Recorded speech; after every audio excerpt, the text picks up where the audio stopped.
بسم اللہ الرحمن الرحیم. تو جناب فیض احمد فیض صاحب نے کہا تھا کہ نثار میں تیری گلیوں پہ وطن کے جہاں چلی ہے رسم کے کوئی نہ سر اٹھا کے چلے. تو میں حسین اقبال ہوں جی، اور آپ میرا یوٹیوب چینل دیکھ رہے ہیں. تو یہ جو شعر میں نے پڑھا ہے یہ اس لیے پڑھا کہ پاکستان کے اندر اس وقت ایک ہاٹ ٹاپک ہے، اور وہ ہاٹ ٹاپک ہے پیکا ایکٹ. اب اس وقت پاکستان کے اندر یہ چل رہا ہے کہ اگر میں آپ کو یہ بتاؤں کہ یہ حکومت جو ہے یہ فارم 47 کی بنیادوں پہ کھڑی ہے، یہ حکومت جھوٹ کی بنیاد پہ کھڑی ہے، تو اس کا مطلب ہے کہ یہ فیک نیوز ہے. پھر اس کو کہا جائے گا کہ جناب اس بندے کو اٹھا لو، اس کو 20 لاکھ روپے جرمانہ کر دو، اس کو 3 سال کے لیے اندر کر دو.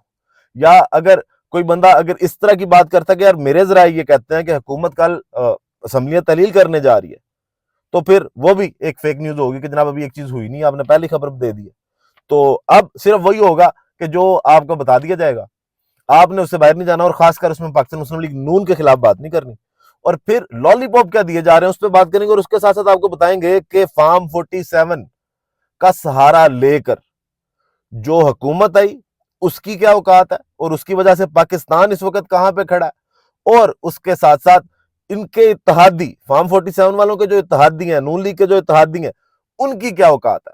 تو جناب سب کچے چھٹے کھل کے سامنے آ رہے ہیں، اور ابھی مزید بڑا پنگا لے لیا گیا حکومت کی جانب سے. وہ پنگا کیا وہ آپ کو بتائیں گے. تو جناب سب سے پہلے پیکا ایکٹ کی بات آپ کو بتائی کہ جناب وہ ایکٹ منظور کر لیا گیا ہے پارلیمان کی جانب سے، اور سوشل میڈیا پر قدغنیں لگائی جا رہی ہیں کیونکہ الیکٹرانک میڈیا یا پرنٹ میڈیا اس کو آلموسٹ کنٹرول کر لیا گیا تھا. لوگوں کے پاس ایک انفارمیشن کا سورس، ہاں اس میں کوئی شک نہیں ہے کہ اس کے اندر فیک نیوز بھی آتی ہیں، لیکن لوگ اگر ریسرچ کریں تو وہ فیک نیوز والا معاملہ جو ہے وہ حل ہوتا دکھائی دیتا ہے. لیکن اگر آپ کا مقصد صرف یہ ہے کہ آپ پورا کنٹرولڈ جو ہے وہ میڈیا کر لیں، تو وہ آپ کی خواہش جو ہے یہ اس سے پہلے بھی بہت سے لوگ پوری کرنے کی کوشش کر چکے ہیں، اب بھی جناب اس کو پورا کر رہے ہیں. تو جناب آج صحافیوں نے تگڑا احتجاج کیا، اور پیکا ایکٹ کے بعد جناب یہ باتیں آ رہی ہیں کہ اب صحافیوں کو ہتھکڑیاں لگیں گی.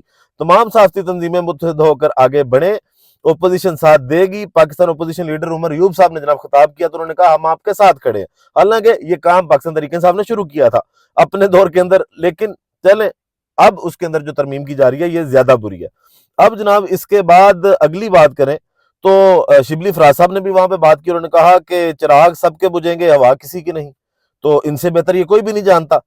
پھر حکومت ہوش کے ناخن لے، یہ حکومت ملک کی سلامتی کے لیے خطرہ بن گیا ہے، جناب شبلی فراز صاحب نے کہا آج اس احتجاج کے دوران.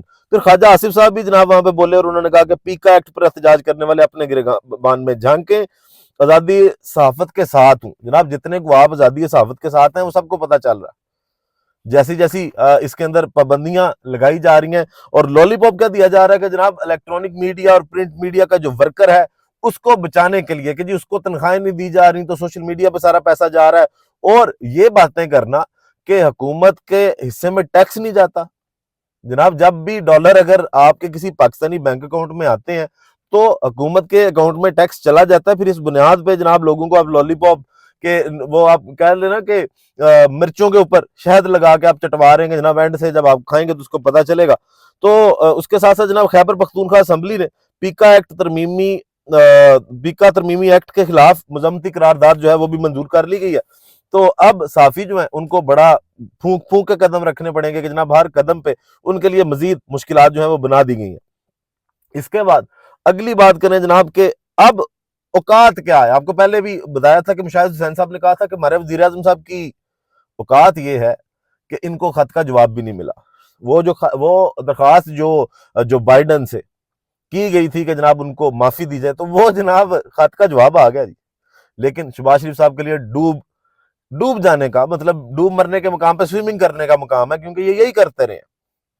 اب جناب اس خط میں کہا گیا کہ امریکہ کا پاکستان کے ساتھ قیدیوں کی رہائی کے لیے معاہدہ کرنے سے صاف انکار. سابق صدر جو بائیڈن نے ڈاکٹر عافیہ صدیقی کی رحم کی اپیل مسترد کر دی. وکیل کلائیو سمتھ نے اسلام آباد ہائی کورٹ کو آگاہ کر دیا. جسٹس سردار اعجاز نے ریمارکس دیے، امریکہ ہمیں ہماری اوقات دکھا رہا ہے. سابق امریکی صدر نے اپنے بیٹے کی تو سزا معاف کر دی لیکن ہماری قیدی کو رہا نہیں کیا. وزیر اعظم اور وزیر خارجہ کے بیرون ممالک دوروں کی تفصیلات پر مشتمل رپورٹ عدالت میں پیش، سماعت 2 ہفتوں کے لیے ملتوی. لیکن جناب وکیل صاحب نے آپ کو بتایا کہ آپ کی کیا اوقات ہے. آپ جو خط لکھ کے ان کو نئی انتظامیہ کو بھی مبارکبادیں دے رہے ہیں نا، آپ کی اتنی سے ہے دنیا کے اندر کہ ایک ڈاکٹر عافیہ صدیقی جو سالوں سے انصاف کی منتظر ہے, آپ نے ان کے لیے پہلے تو جس طرح ٹیمیں گئیں وہ بھی سب نے دیکھا, وہ بھی عدالت کو کہنا پڑا کہ جناب کیوں نہیں بھیج رہے. اب وہ خط لکھا گیا اور اس کا جو جواب آیا انہوں نے صاف انکار کر دیا, چٹا انکار ہے جناب شہباز شریف صاحب کو. اور یہ کس منہ سے بنیادی انسانی حقوق کی بنیاد پر جو ہے وہ رحم کی اپیلیں کرتی ہے. یہ فارم 47 کی حکومت, یہ 26 نومبر کو ڈی چوک پہ لوگ اپنی عوام کے اوپر سیدھی گولیاں مارنے والی حکومت, یہ کیسے رحم کی اپیل کر سکتی ہے؟ ان کو کوئی کیوں رحم دے گا؟ تو یہاں سے جناب آپ کو ان کی اوقات پتہ چلی. اب آپ کو بتاتے ہیں ان کے اتحادیوں کی اوقات کتنی ہے. ان کے جناب اتحادی اور پاکستان پیپلز پارٹی کے رہنما یوسف رضا گیلانی صاحب, چیئرمین سینٹ, ایک نہیں جناب دو بار ذلیل ہوئے ہیں کہ اعجاز چودھری صاحب کے پروٹیکشن آرڈر جاری کیے گئے ہیں. پہلے بھی نہیں ماننے گئے تھے. وہ جو ٹک ٹاکر بی بی ہے پنجاب کی مریم بی بی, وہ ان سب پہ بھاری ہوگی, ٹھیک ہے, کیونکہ انہوں نے بتایا تھا نا کہ وہ رستہ ان کو آتا ہے, وہ اس رستے پہ ہیں, اور وہ سب سے زیادہ بھاری ہو گئی ہیں کہ جناب دوسری بار چیئرمین سینٹ یوسف رضا گیلانی صاحب کے پروڈکشن آرڈر ماننے سے انکار کر دیا گیا. اور اب وہ روسی بڈی بن کے جناب ناراض ہو گئے. انہوں نے کہا کہ میں جی آپ یہی ایکشن لے سکتے ہیں. انہوں نے کہا میں جناب تب تک بائیکاٹ کروں گا جب تک پروڈکشن آرڈر پہ. جناب آپ اتحادی ہیں, آپ کی پارٹی اتحادی ہے, اور آپ جمہوریت کی باتیں کرتے ہیں, جمہوریت کی سر بلندی کی جھوٹے نعرے لگاتے ہیں. تو بلاول بھٹو صاحب نے آج جب وہ باتیں کی, عرفان صدیقی صاحب بھی آج یہ فرما رہے تھے جناب نہیں ہونا چاہیے, ان کے جو پروڈکشن آرڈر ہے اس پہ عمل ہونا چاہیے. وہ کس نے کہا بھائی پروڈکشن آرڈر پہ عمل؟ کیا ایک وہ پنجاب کی جو مریم رانی صاحب ہیں وہ سب پہ بھاری ہو گئی ہیں؟ کیوں وہ ایک شخص کو جس کو جناب چیئرمین سینٹ بار بار کہہ رہا ہے کہ اس کو لایا جائے سینٹ کے اندر اجلاس کے لیے, کیوں نہیں لا پا رہے؟ تو یہ بہت بڑا سوالیہ نشان ہے. اور یہ سارے ڈرامے ہیں جو بلاول بھٹو صاحب کہتے ہیں کہ جناب ہم ان کے ساتھ نہیں چلیں گے جناب, اور جو آج اتحادیوں نے بھی کہا کہ جی نہیں, یہ آپ کی جناب ان کے اتحادیوں کی آپ کو اوقات بتائی کہ اتنے جو کہ ان کے سارے یہ معاملات ہیں. اب جناب آخر میں بات کرتے ہیں وزیر دفاع خواجہ آصف صاحب کی کہ انہوں نے آج جو بڑا پنگا لے لیا. کیا یہ پاکستان پیپلز پارٹی, پاکستان مسلم لیگ نون خاص کر, کیونکہ ملک ریاض صاحب نے جو ٹویٹ کیا تھا نا اس میں انہوں نے کہا تھا میں 30 سے 40 سال کے راز جو ہے وہ اپنے سینے کے اندر رکھتا ہوں, اور ثبوت بھی میرے پاس ہیں, اور جو اطلاعات ہیں آپ کو بتایا تھا کہ اسامہ غازی صاحب نے جس طرح اس دن بتایا کہ 4 ایپیسوڈ ایک پوڈ کاسٹ کی ریکارڈ ہو چکی ہیں ود شواہد, ود ایویڈنس. تو اب خواجہ آصف صاحب نے آج کہا, وہ کہتے ہیں کہ حکومت ملک ریاض کو عرب امارات سے واپس لائے گی, ان پر تمام مقدمات چلائے جائیں گے. یہ غلط فہمی نہیں ہونی چاہیے کہ انہیں کسی قسم کا ریلیف ملے گا. ریاست نے بلاخر 3 دہائیوں کی جھوٹ کے بعد ملک ریاض کے گریبان پر ہاتھ ڈال لیا. اب سب کا احتساب ہوگا.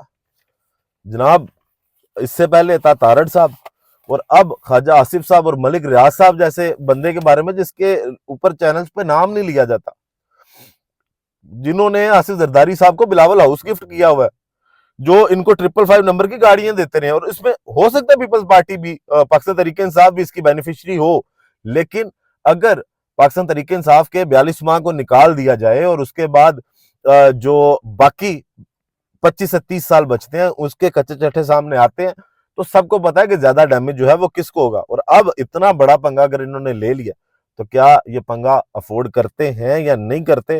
اور اگر ملک ریاض صاحب واقعی کچھ شواہد سامنے لے آتے ہیں, اگر وہ صرف نواز شریف والی دھمکیاں نہیں ہیں کہ میرے سینے میں بڑے راز ہیں, تو حکومت کے لیے, پاکستان پیپلز پارٹی کے لیے مزید جو ہے وہ مشکلات کا سامنا ہوگا. ویڈیو کا اختتام کرتے ہیں اسی دعا کے ساتھ کہ اللہ تعالیٰ پاکستان پر اپنی رحمت نازل کرے. پاکستان زندہ باد.